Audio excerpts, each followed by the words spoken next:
Peter Adamson, and you're listening to the History of Philosophy podcast, brought to you with the support of the LMU in Munich and the Philosophy Department at King's College London, online at historyofphilosophy.net.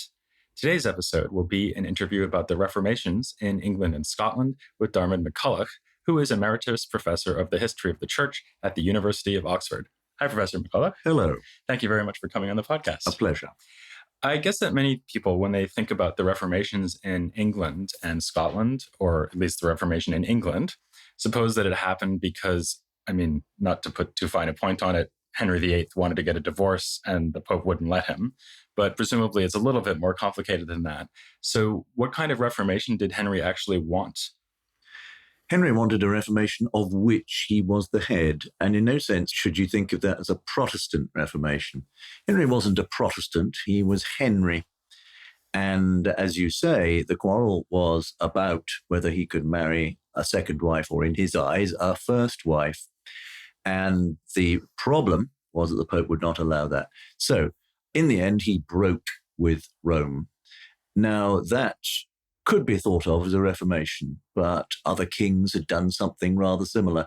What turned it into a reformation were the driving forces of other people, particularly his new chief minister, a man called Thomas Cromwell, and also the Archbishop of Canterbury, whom Henry had appointed to get this annulment of his first marriage, Thomas Cranmer. So between them, they discreetly pushed forward something you really can call a reformation in the 1530s. And that took off with its own momentum, quite apart from the king, who remained utterly unpredictable. A curious mix-up of Catholicism and humanism, you might say, very little Protestantism.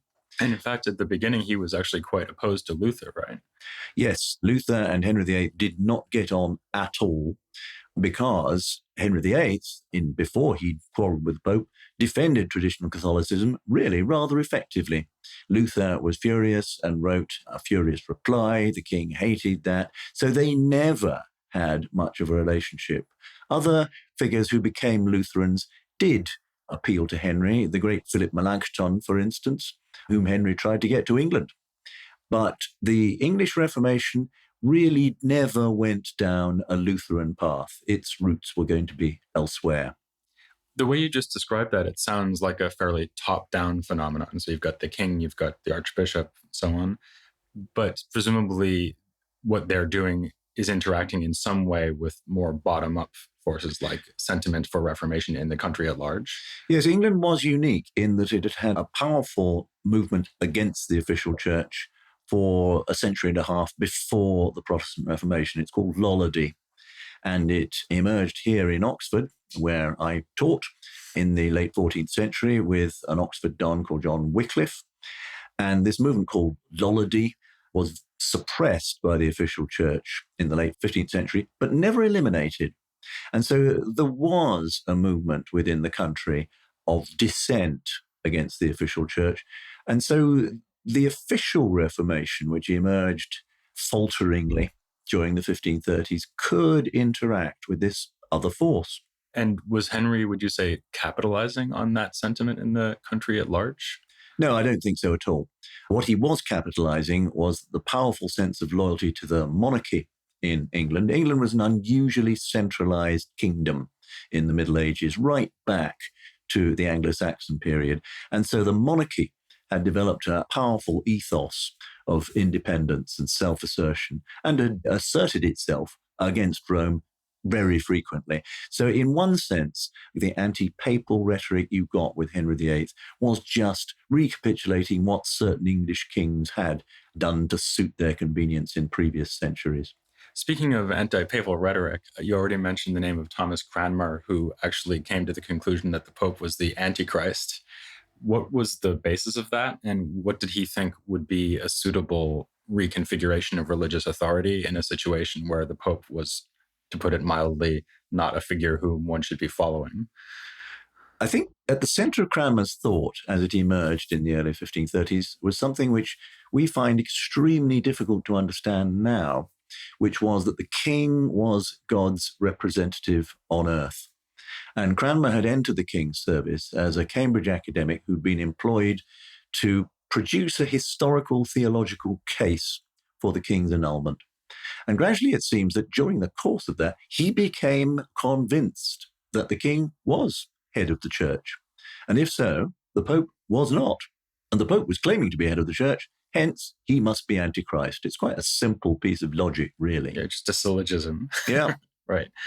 And so he thought that the king could effectively just replace the Pope as the arbiter of religious acceptability. Is that right?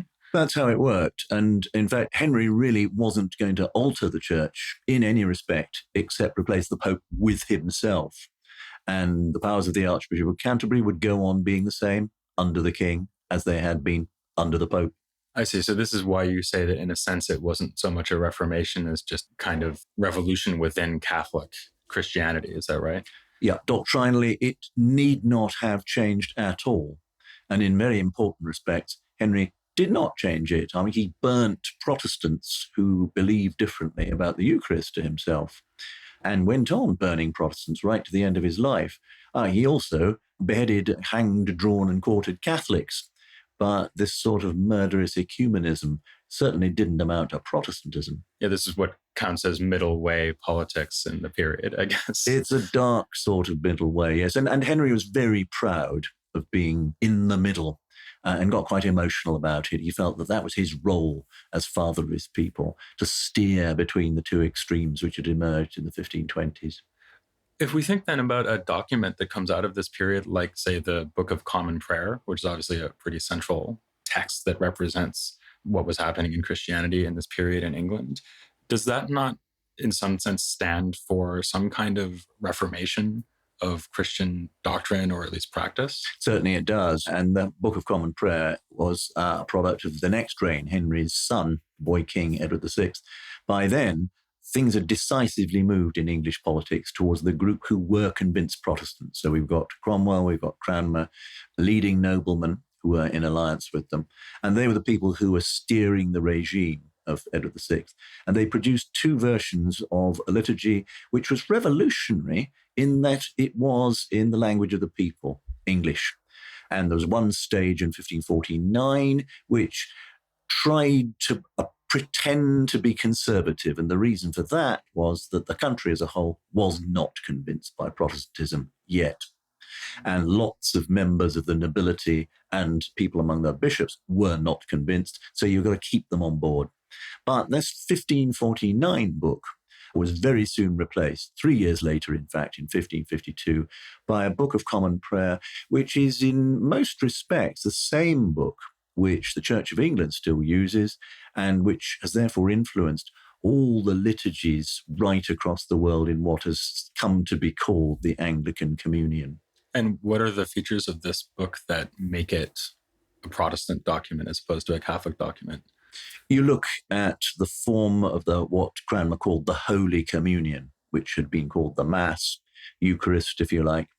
And what you're looking at there is an emphatically Protestant Eucharist, and also an emphatically, let's use a technical term, Reformed Eucharist. In other words, not Lutheran.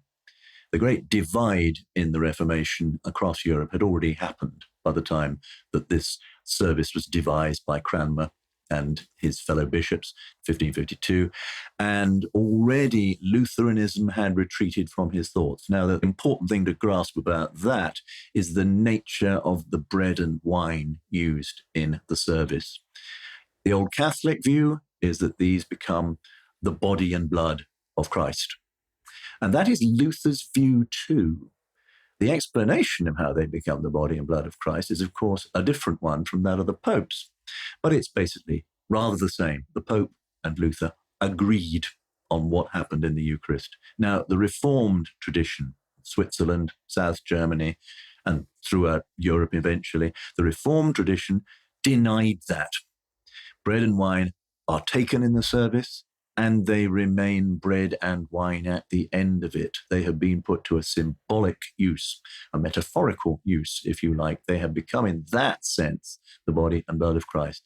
So that's a complicated way of explaining that the English Eucharistic service is doing what Reformed theologians were doing across Europe. Yeah, so really, in a way, it's, for us, it's a kind of convenient marker of whether a certain strand of Protestantism is lining up with Lutheran or Reform Protestantism. It's an absolute litmus test. And in fact, the English book, as conceived by Cranmer in 1552, has a really significant detail at the end. It's what you might call a stage instruction, or technically a rubric. And that's what you do with bread and wine left over at the end of the service. And what does this rubric say? It says that the curate shall have it to his own use. And what that means is that the presiding minister can take it home for his tea. Now, you don't do that to the body and blood of Christ, but you can do it to bread and wine. That's really saying that bread and wine is bread and wine. Right, just like any other bread and wine. Absolutely. Right. What about, for example, the increasingly widespread reading of the Bible, also in English translation? Is that another really striking feature of the Reformation in England at this period? Striking and unique in the sense that the Bible had been banned in England before the Reformation. That's absolutely unique. It's not true of anywhere else in Europe. And it's a result of that earlier Lollard rebellion against the authority of the church, because the Lollards had made a point of translating the Bible into what was then Middle English. That's in the 1380s. And the church had banned that translation, and they banned any translation not authorized by the church into English, and no translation had been. So one of the most essential features of the Reformation in the 1530s in England was to get an English Bible authorized. And Cromwell and Cranmer, between them, persuaded the king, charmed the king into doing this, a policy which didn't really appeal to him at all. And so that's the achievement which made what happened in England into a Protestant Reformation. The essential feature: you need a Bible in a language understanded of the people, which is Cranmer's phrase, and read by the people. And to what extent did that then get even out of the control of these church authorities? I mean, so people like Cranmer and Cromwell, because it certainly sounds like things went further than Henry intended, to put it mildly. To what extent were actual lay people involved in reshaping Christianity during this period? Well, one thing about the English Reformation, which goes right back into the 1530s, is that every important stage of it was authorized by the English Parliament. That's one of the reasons why the English Parliament, very unusually in Europe, survived the 16th century. Everywhere had parliaments in the Middle Ages. Later on, very many of them atrophied, just fell into decline. Not England, because both under Henry and Edward and Elizabeth, and paradoxically also under Catholic Queen Mary, the Parliament authorized things. And that means representatives of the people within the kingdom. All right, the landowners and the nobility and the bishops. But still, this is a representative body. So in that sense, the English Reformation was achieved by the consent of the nation. It's not democratic, but it's not just imposed by proclamation from the monarchy either. It seems like a very diffuse way of forming what counts as religious orthodoxy, because you have, okay, the Pope's now out of the picture, right? But you've got the monarch, it's either the king or the queen in this period, and you've got the parliaments, and then you've got church authorities like the Archbishop of Canterbury, say. And so they're all presumably jockeying for influence and decision-making power. Is that right? That's absolutely right, yes. It's complex. And at no stage was there a sort of council of the church which decided doctrine. There were traditional church bodies, the convocations, which had to assent to all this. And they did sort of do the detailed stuff. But they weren't making the decisions. It's the king in Parliament which matters. Maybe we can shift our focus now to the north and to Scotland. So that's why we talk about reformations in what is now Britain, because the situation in Scotland is very different from what's going on in England. And the key figure here, I guess, would be John Knox, right? That's right. And I guess, so obviously there's a lot we could say about John Knox, but maybe one thought that I at least have about him is that he represents a more radical idea of what the Reformation could or should be than what we've just discussed in England. Is that right? That's right. It's a very much more radical Reformation. It's very different from England's Reformation. And in the 20th century, we talk without thinking about Britain. Britain did not exist in the 16th century. There are two kingdoms with different monarchs, England and Scotland. So you're looking at Scotland. You're looking at this powerful personality, John Knox, who was seized by enthusiasm for the city of Geneva in the 1550s. He was in exile, spent time in Geneva. And so as his powerful personality came to play on the situation in Scotland, as the old church disintegrated, the future of the Reformation there would be very much in a Genevan mould. And perhaps even more importantly, would be in spite of the Scottish monarchy, unlike the English Reformation, where the monarchy is central. Now, here it was done against the will of the then monarch, who was Mary, Queen of Scots. And John Knox led a rebellion against the monarchy. Not exactly a popular rebellion, though there were riots by mobs against the old church. It's a rebellion of the landowners and the nobility of Scotland against a Catholic monarchy. And that gave the Scottish Reformation from then on a very different character from that of England. At every stage, it was achieved in spite of the monarch, often against the monarch's wishes. And the end result was a church like that of Geneva, eventually without bishops. So, and that remains true of the established Church of Scotland to the present day. So it's a very different feel from what happened in England. And what would have inspired these landowners to follow Knox against their own queen? The mysterious side of the Scottish Reformation is where this dynamic came from.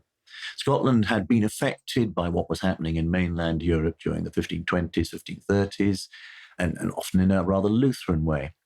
But then the monarchy cracked down on Reformation in Scotland in the 1540s. And there's a time of what you might think of silence through the 40s and 50s. Some people were getting burnt at the stake, but by and large, nothing much happened until a great explosion in 1559, when suddenly popular riots destroyed churches and monasteries in central Scotland. John Knox emerged from exile as a figure. And this is, I think, an example where the power of one personality is hugely important, and the power of the two weapons of Reformed Protestant Christianity. And these two weapons are the sermon, but above all, the psalm. The psalm sung, the 150 psalms of David, sung in the manner of Geneva. That is, popular tunes, metrical versions, so that people can learn these very quickly. They were as popular and as devastating and aggressive as football chants. And these are for crowds to take up a revolution. And that's the center of the Scottish Reformation. Wow, that's really amazing. So the revolutionary power of pop music. Indeed. In the 16th century. So actually, that means that Knox illustrates something that we might see as a more general feature of what we should not call British Reformation, so English and Scottish Reformation, or Reformations, which is this connection to what's been going on the continent. So you just said that Knox was very inspired by what was happening in Geneva, and he's not the only figure who moved back and forth between Europe and England and Scotland. So to what extent should we think of the Reformations in these countries as just being a kind of importation of what was going on the continent? Yeah, they're marginal echoes of something which happened in mainland Europe. The islands which make up the archipelago, which are now often called the British Isles, they're on the edge of Europe. They're not that important. Kingdom of England is a second-rank country. Kingdom of Scotland, third rank, you might think. And they are reacting to something which was happening in Central Europe, on northern Germany, Switzerland, etc. Really, at no stage can you say that either the English or the Scots thought of anything original in the English Reformation. They added some thoughts, you might say, so that there is an interesting discussion in the later 16th century about how you use the great idea of covenant. And there's a covenant theology which did actually go back and influence Reformed thought in mainland Europe. But that's pretty marginal in compared with the great ideas of Zwingli or Calvin or Luther. But there is a debate about what I guess people usually think of as the kind of most central philosophical issue of the Reformation, which is free will and predestination. There's certainly a debate about that in England and in Scotland. Do what we might call the British figures in this period not add anything to that debate that we haven't already seen in mainland Europe? Not much in the 16th century. Virtually all of them were predestinarians. But that's because they're Reformed Protestants. Right at the end of the 16th century, some interesting things did begin to happen, particularly in the University of Cambridge.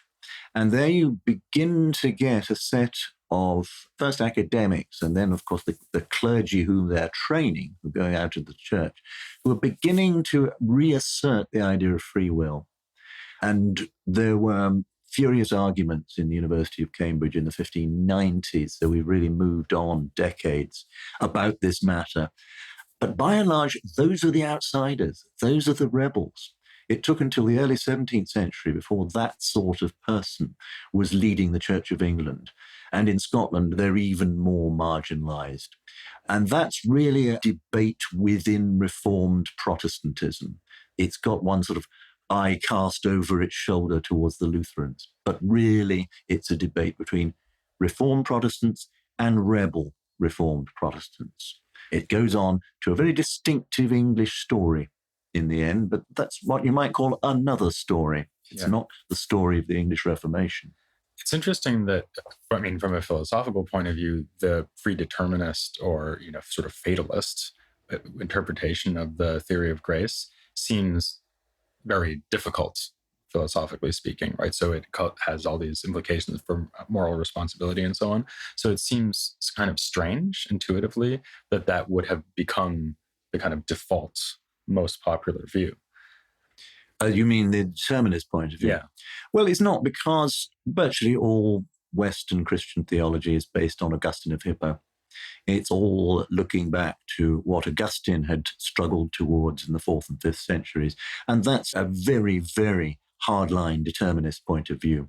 Predestination is the jargon that theologians use about that. And when the Reformation came along, both sides, Catholic and Protestants, were really arguing in Augustine's terms. You could say the whole Reformation is an argument in the mind of Augustine. Mm-hmm. And therefore, it's very difficult to get away from the notions of determinism, predestination. You've got to do some hard original thinking. Erasmus, in his time, had given such thoughts. And so you get Erasmus as the inspirer of some of those who rebelled against Augustinian orthodoxy. But the general thrust really eventually in Catholicism as well as Protestantism was towards determinism. And do you think that was a widespread belief even among the laity? So you just went out into the countryside and started asking people what they thought about their salvation. Do you think they would have said, well, it's all in God's hands? Well, yes, they probably would, because it's all part of a package, which is to say, yes, it's in God's hands, and I am probably one of the elect, and you can attach that to other ideas very common in Reformed Protestantism, particularly the idea of an elect people, a chosen people. England is like Israel had been in the ancient times, and that's really quite empowering. It's a powerful thought, it's a comforting thought, and so they're coming from a different place to the place that many of us would be today, that we're much more interested in our individual determination, our dignity. Those things weren't priorities for most people in the 16th century. That's really interesting what you just said there, that predestination might actually be a comforting thought, because God has sort of already selected me to be among the elect, so I'm going to heaven. Because I think we have a tendency to assume that they lived in terror of the possibility that they weren't among the elect, and that if that were the case, there was nothing they could do about it. There were lots of tensions like that. Self-examination is a characteristic of this sort of Reformed Protestantism. Am I really elect?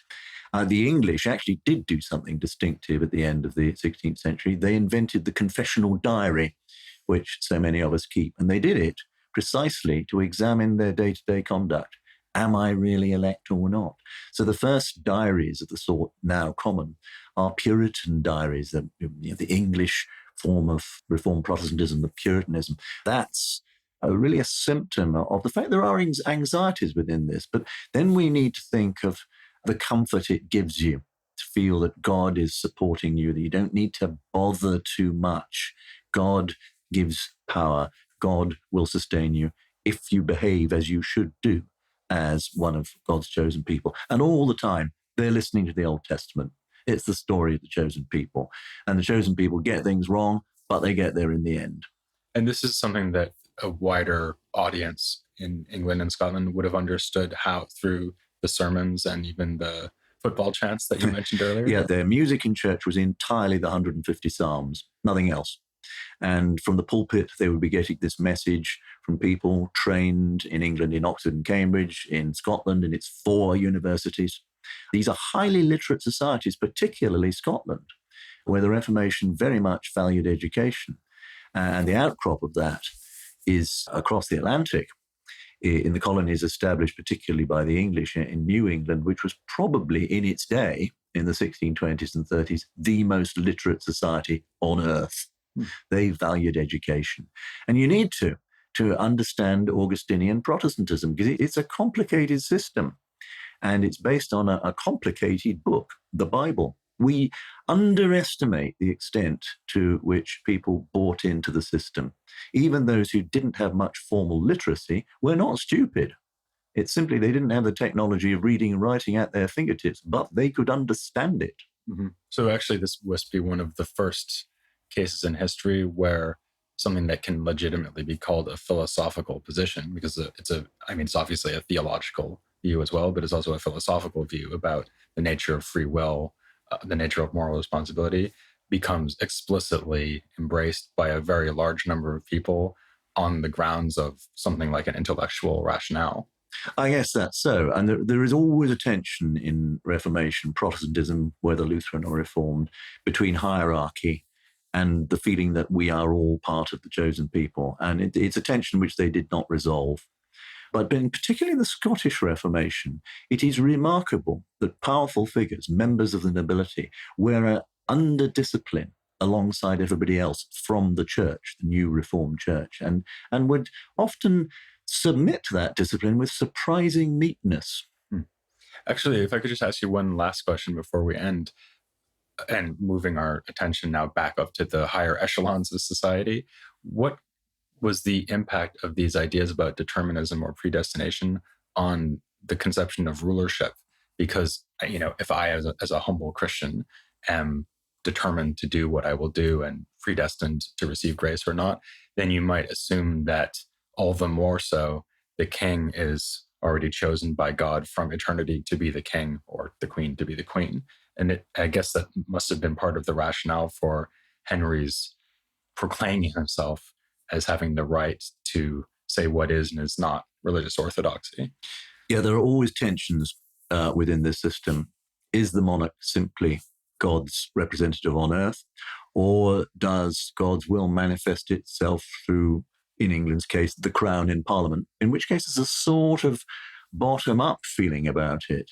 And the tension is there in the Bible. In the New Testament, you could go for a text in Paul's epistle to the Romans, very popular in the 16th century, obey the monarch, obey the powers that are ordained by God. That might be a starting point.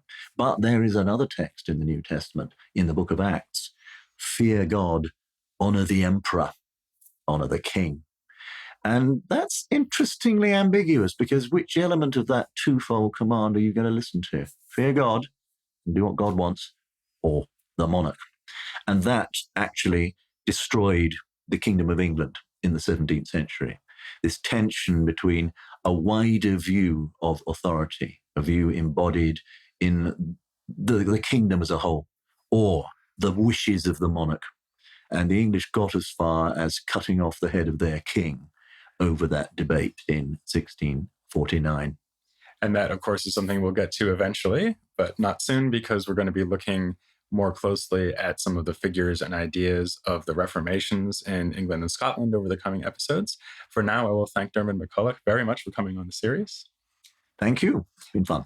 And please join me next time as we continue to look at the Reformation in England and Scotland here on the History of Philosophy Without Any Gaps.